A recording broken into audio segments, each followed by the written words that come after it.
ಬಾಗಲಕೋಟೆ ದಾವಣಗೆರೆ ದಕ್ಷಿಣದ ಚುನಾವಣೆಯ ವಿಚಾರ ಬೆಳಗಾವಿಯಲ್ಲಿ ಸತೀಶ್ ಜಾರಕಿಹೊಳಿ ಪ್ರತಿಕ್ರಿಯೆಯನ್ನ ನೀಡಿದ್ದಾರೆ. ಎರಡೂ ಕ್ಷೇತ್ರದಲ್ಲಿ ನಾವೇ ಗೆಲ್ತೀವಿ ಅಂತ ಭರವಸೆಯನ್ನ ವ್ಯಕ್ತಪಡಿಸ್ತಾ ಇರುವಂತದ್ದು ಸತೀಶ್ ಜಾರಕಿಹೊಳಿ ಅವರು.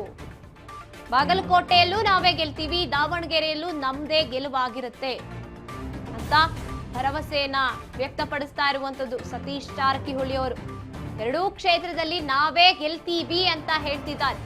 100% ಎರಡೂ ಕಡೆ ಗೆಲ್ತೀವಿ ಅಂತ ಅಷ್ಟೇ ಹೇಳಕ್ ಸಾಧ್ಯ. ಶಿಗ್ಗಾವಿ ಹಾಗೇನೆ ಬಾಗಲಕೋಟೆ ಹೋಲಿಕೆ ಮಾಡಕ್ ಸಾಧ್ಯ ಇಲ್ಲ. ಇನ್ನು ಅಲ್ಲಿನ ಸಮಸ್ಯೆ ಬೇರೆ, ಈ ಕಡೆ ಬಂದಾಗ ಇಲ್ಲಿನ ಸಮಸ್ಯೆಗಳು ಬೇರೆ ಬೇರೆ. ಒಟ್ಟಾರೆಯಾಗಿ ಗೆಲುವು ಅಂತ ಬಂದಾಗ ಅದು ಕಾಂಗ್ರೆಸ್ ಶತಸಿದ್ಧ. 100% ನಾವೇ ಗೆಲ್ಲೋದು ಅಂತ ಭರವಸೆಯನ್ನ ವ್ಯಕ್ತಪಡಿಸ್ತಾ ಇರುವಂತದ್ದು ಸಚಿವ ಸತೀಶ್ ಜಾರಕಿಹೊಳಿ ಅವರು. ಇನ್ನು ಸತೀಶ್ ಜಾರಕಿಹೊಳಿ ಅವರ ವಿಚಾರಕ್ಕೆ ಅಂತ ಬಂದಾಗ ಸಾಕಷ್ಟು ಜವಾಬ್ದಾರಿಯನ್ನ ಕಾಂಗ್ರೆಸ್ ನೀಡಿತ್ತು. ಅಷ್ಟು ಹೇಳ್ತೀವಿ, ಗೆಲ್ತೀವಿ 100%. ಮಾರ್ಜಿನ್ ಎಲ್ಲ ನೀವು ತೆಗಿಬೇಕಂತ ಟಿ ವಿ ಅವ್ರು ಹೆಂಗೆ ಎಷ್ಟು ಏನು ಎಂತ ಅಂತ ನಮಗೆ ತೆಗಿಬೇಕಾದ್ರೆ ಇನ್ನೂ ಟೈಮ್ ಹಿಡಿದ್ರಿ. ಯಾಕಂದ್ರೆ ನಮ್ಮ ಸೋರ್ಸಿಂದ ತೆಗಿಬೇಕು ನಾವು. ಗೆಲ್ತೀವಿ ಅಂತ 100% ಇಷ್ಟು ಮಾತ್ರ ಹೇಳಕ್ಕೆ ಸಾಧ್ಯ ಇದೆ. ಅಲ್ಲ, ಒಂದು ಕಾನ್ಸ್ಟಿಟ್ಯೂನ್ಸಿ ಹೋದ್ರೆ ಒಂದು ಡಿಫ್ರೆಂಟ್ ಇರುತ್ತೆ. ಅದಕ್ಕೂ ಹೋಲಿಕೆ ಮಾಡಲಿಕ್ಕೆಲ್ಲ. ಅಲ್ಲಿ ವಾತಾವರಣ, ಅಲ್ಲಿ ಜಾತಿ ವ್ಯವಸ್ಥೆ, ಡೆವಲಪ್ಮೆಂಟು, ಭೌಗೋಳಿಕವಾಗಿ ಇವೆಲ್ಲ ಸಮೀಕರಣ ಬೇರೆ ಬೇರೆ ಇರ್ತಾರೆ. ಒಂದೇ ಕಾನ್ಸ್ಟಿಟ್ಯೂನ್ಸಿಗೆ ಒಂದು ಹಿಂಗೆ ಅಂತ ಹೇಳಿಕ್ಕಾಗೋಲ್ಲ. ಅಲ್ಲಿ ಹೋದ್ರೆ ಡಿಫ್ರೆಂಟಾಗೇ ಇರ್ತದೆ. ಸಿಗ್ಗಾಂವ್ ಡಿಫ್ರೆಂಟಾಗಿತ್ತು ರೀ, ಇದು ಡಿಫ್ರೆಂಟಾಗೇ ಇತ್ತು. ಅಲ್ಲಿ ಹೋದ್ಮ್ಯಾಗ ನಮಗೆ ಗೊತ್ತಾಯ್ತು ಏನು ಕೆಲಸ ಮಾಡಬೇಕು, ಹೆಂಗೆ ಮಾಡ್ಬೇಕಂತ. ಸ್ಟಡಿ ಮಾಡಿದ್ಮ್ಯಾಗ ಸ್ಟಡಿ ಮಾಡಿ ಕೆಲಸ ಮಾಡಿದ್ದೀವಿ. 100ಕ್ಕೆ 100 ಗೆಲ್ತೀವಿ, ಅದು ಅಷ್ಟು ವಿಶ್ವಾಸ ಇದೆ. ಆ ಸ್ಟೇಟ್ಮೆಂಟ್ ಮಾಡಿದ್ರೆ ನಾನು ನೋಡಿದ್ರೆ ಅವ್ರ ವಿಡಿಯೋಗ. ಅದು ಸಾರ್ವಜನಿಕವಾಗಿರೋ ನಾವು ಆ ರೀತಿ ಹೇಳಲಿಕ್ಕಾಗೋಲ್ಲ.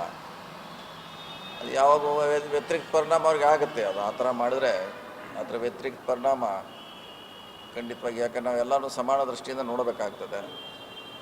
ಬರೀ ಜಾತಿ ಧರ್ಮ ನೋಡೋಕ್ಕಾಗೋಲ್ಲ. ಸೊ ಒಂದು ಸತ್ರದ ಪರಿಣಾಮ ಬೀರ್ಬೋದು. ಇಲ್ಲ, ನಮ್ಮದು ಮೊದಲನೇ ಮತ್ತು ನಮ್ಮ ಸೀಟ್ರಿದು. ಇದು ಕಾಂಗ್ರೆಸ್ಸಿನ ಸೀಟ, ಕಾಂಗ್ರೆಸ್ ಅಂತ ಉಳಿಸ್ಕೊಳ್ಳೇಬೇಕು, ನಮ್ಮ ಪ್ರಿಯಾರಿಟಿ. ಮತ್ತು ಗೆಲ್ಲೋದ್ರಿಂದ 12 ವರ್ಷ ಆರಾಮಾಗಿ ನಾವು ಆಡಳಿತ ನಡೆಸ್ಬೋದು. ಒಂದು ವೇಳೆ ನಾವು ಒಂದೇ ಸೋತರೂ ಕೂಡ BJP ನಮ್ಮನ್ನು ಮಲಗಲಿಕ್ಕೆ ಬಿಡೋಲ್ಲ. ಒಂದಕ್ಕೆ ಸೋತರು ನಮ್ಮನವ್ರು 2 ವರ್ಷ ಮಲಗಲಿಕ್ಕೆ ಬಿಡೋಲ್ಲ ಅವರು. ಇದ್ರ ಮ್ಯಾಗ ಈಗ ಗೆದ್ದೀವಿ, ನಾವು CM, ನಾವು ಮಂತ್ರಿಗಳಂತ ಈಗ ಹೇಳಕ್ಕೆ ಶುರು ಮಾಡ್ತಾರೆ ಅವರು. ಸೊ ಇದಾಯ್ತಾರೆ ಮತ್ತೆ ನೀರು, ಸಮುದ್ರ ನೀರು ಹಾಗೆ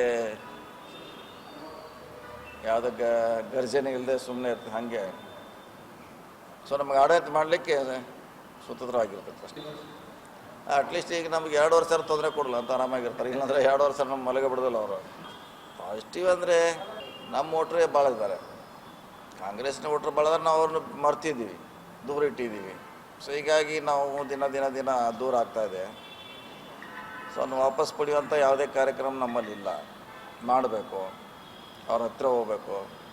ನಮ್ಮ ಕಾರ್ಯಕ್ರಮ ನಾವು ಏನು ಮಾಡಿದ್ದೀವಿ ಸ್ವತಃ ನಂತರ ಅದನ್ನೆಲ್ಲ ಅವ್ರಿಗೆ ಹೇಳಬೇಕು. ಯಾಕೆ ಅವ್ರಿಗೆ ಗೊತ್ತೇ ಇಲ್ಲ. ಇನ್ನೂ ಭಾಳ ಜನ ಕಾಂಗ್ರೆಸ್ಗೆ ಐಯಿಂದ SC ST ವರ್ಗದವರೇ ಅಂದರೆ ಅದ್ರ ಬಗ್ಗೆ ಆಸಕ್ತಿ ಇಲ್ಲ. ಯಾಕೆಂದ್ರೆ ಅದ್ರ ಬಗ್ಗೆ ಗೊತ್ತೇ ಇಲ್ಲ. ನೆಹರು ಏನು ಮಾಡಿದ್ರು, ಗಾಂಧಿಯವರು ಏನು ಮಾಡಿದ್ರು, ಇಂದಿರಾ ಗಾಂಧಿ ಏನು ಮಾಡಿದ್ರು ಅಂತ ಅವ್ರಿಗೆ ಗೊತ್ತೇ ಇಲ್ಲ.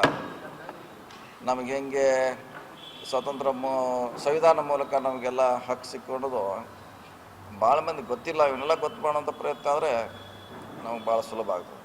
ಗೆಲ್ತೀವಿ ಅಂತ ಅಷ್ಟು ಹೇಳ್ತೀವಿ, ಗೆಲ್ತೀವಿ 100%.